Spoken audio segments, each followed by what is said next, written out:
Good morning, good evening, and good night, everybody. My name is Sarah, and if you are very confused by my appearance, if you haven't heard, every single video I'm posting in the month of October, I'm doing a different cosplay to celebrate the spoopy season. Today, I've chosen to do Denki from the anime/manga My Hero Academia. He's one of my favorite characters from the show, as evidenced by he's also on my phone case, and I cosplay him, and just a lot of stuff. I really like this character. And I figured since I'm cosplaying him today, I might as well talk about manga. So today's video is all about me talking about manga on Booktube, how it's represented, how people review it, and how different booktubers are kind of interpreting it in their own way, because I personally don't think manga and books are the same. Manga is a Japanese version of a comic book.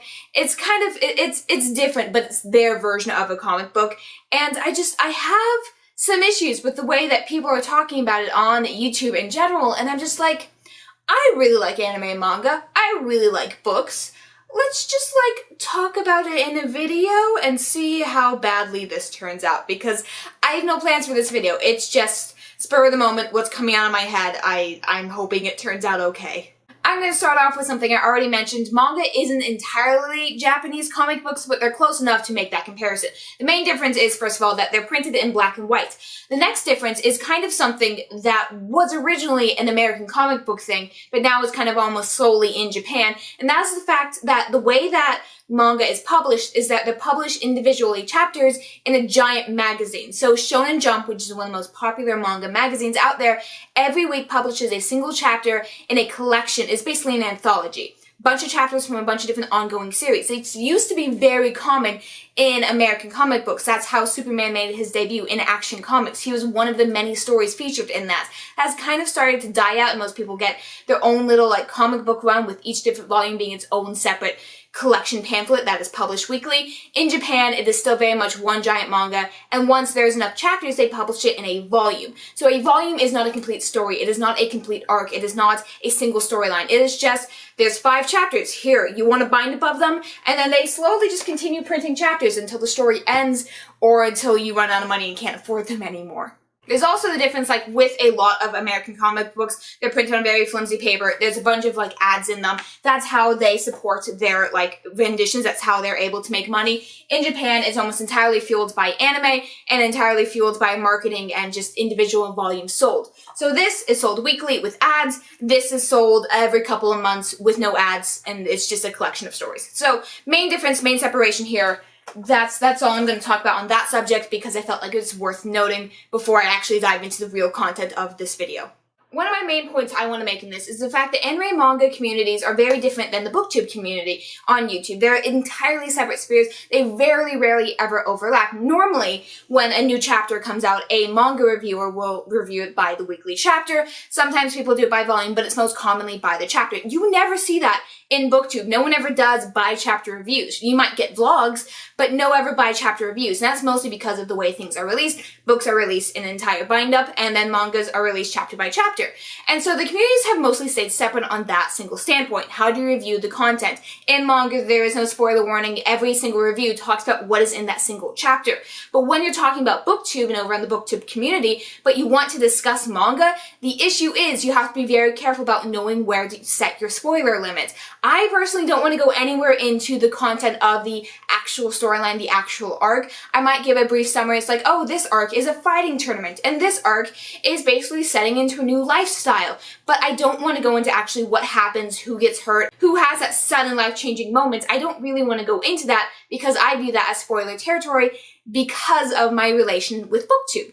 And Booktube, again, you don't talk about things beyond the basic plot unless you're doing a spoiler-filled vlog or review.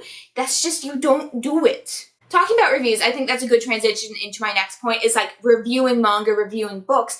In manga, again, you generally review it chapter by chapter. That's how the manga community does it. However, when you're talking about it on Booktube and you want to talk about it volume by volume, do you rate each volume as its own star rating, even if it doesn't hold a complete storyline? Volume 1 of My Hero Academia, which is what I'm pulling because it's right there and I'm dressed up as one of the characters from it, would you rate this a complete story? Because it's really not. This is just the introduction. This is just the main character realizing there's a way for him to develop superpowers in a world where he's been denied that. He wants to go to school to be a superhero. And do you rate this beginning setup as its own storyline? Do you give this 5 stars because it does everything it needs to be, but it doesn't contain actual content beyond what is going to be in the story. And I don't think this is comparable to book 1 and book 2 of series. How do I put this? In book 1, you talk about everything that is happening in book 1, and you don't really talk about what is setting up for the future. Sure, you might say there's a couple cliffhangers, there's unanswered questions, but you don't go into that when reviewing and rating the book. In manga, I feel like you need to say this does everything it needs to be for volume 1, but it doesn't expand upon the main plot line because you don't know how long the story is going to be. My Hero Academia, it has 25 volumes out right now in Japan. The 25th volume has not been translated into English yet, but you're still in like year 1. This is going to be a 3-year series. Like in the storyline, he is going through high school. It's going to be 3 years in the storyline. I'm only on the first year of this, so how exactly do we talk about that? I'm not saying I have the answers. I don't. I have no clue what I'm talking about. But this is just my ranty version of saying, I'm confused. How do we overlap the rating systems? Do we say that this is 5 stars? Again, that's the question. I personally just say I enjoyed it. I don't give a rating. I give an opinion. It's close enough in my mind. That's how it kind of equals out. And like, I feel like I'm not giving it justice because the issue is these are on Goodreads. This counts as something you can read and rate. And how do you say this volume is better than the other volume when it's still the same story? It's still the same continuing narrative. Do you say I like the conclusion of this better even though the build-up, what made it so amazing, took so long and you gave that a lesser rating than this? Maybe you once again compare it to book 1 versus book 2, but I don't know. It feels weird to talk about it in a situation where it's books versus manga because they're not the same. I guess also in this narrative, you could talk about graphic novels. This is a complete storyline. This is a complete graphic novel from beginning to end. That's all you're ever going to get. But do you rate this? Do you give your opinion on this? I personally would continue to give my opinion on this and prefer not to do a star rating on graphic novels, even if it's a complete storyline, just because that is how I view my graphic novel ratings. That's how I view my manga ratings. If there's pictures in this storyline, I don't want to give star ratings. And that's something in my head I haven't figured out how to justify yet. This is a complete storyline, but say the Adventure Zone is only volume 1. So what's the difference between these? And even in graphic novels tend to actually have a consistent, this is the storyline for volume 1, versus manga, which goes back to, this is just this many collections of chapters. Read it at your own pace or whatever. And I'm just like, the transition between cultures of how we consume content and media, it's really weird because we're getting to that gray area and I don't know what to do with this anymore. And one of the last things I wanted to bring up was recommendations. How do you recommend a series that isn't over yet? And yeah, sure, people do that with books that are out all the time. You only have the first 2 books out. You don't know what the conclusion is. How do you recommend that without knowing how the final results are going to turn out? You don't want to recommend the book before you finish reading it. So what do you do with manga? Normally, I personally would just say, this is enjoyable so far. Up until the point that I've consumed, I'm loving it. It's just, it feels weird because some of the stories, I don't know how they're going to end. The author can take it in a completely different way, or in the case of Bleach, they could be cut off.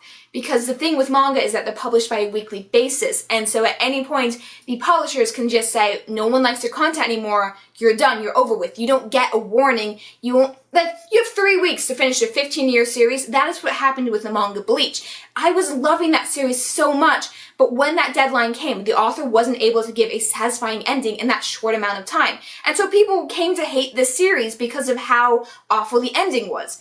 Do you give an opinion on the ending when it wasn't the author's fault and it doesn't reflect the remaining of the series?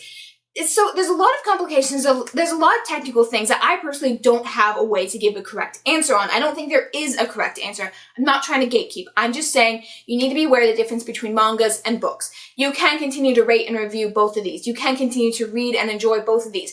Just keep in mind that they're different types of media. So please consider them different types of media when you're giving your opinion on them. That's kind of all I had to rant about today. There wasn't really a clear direction in this. It was just me getting out my thoughts because this is something that's been bothering me for such a long time. I personally don't want to give ratings on my manga, but I know other booktubers do because in their mind, this is a bind-up, this is what I've read, this is what I'm going to review. So in that case, you can go ahead and do that. For me, not my taste. So if you have any opinions on this, please leave that down in the comment section down below. Again, I'm going to be cosplaying a different character every Monday and Friday. Every single time I post a new video will be someone new. So if you want to guess on who I'll be next time, please leave that in the comment section down below.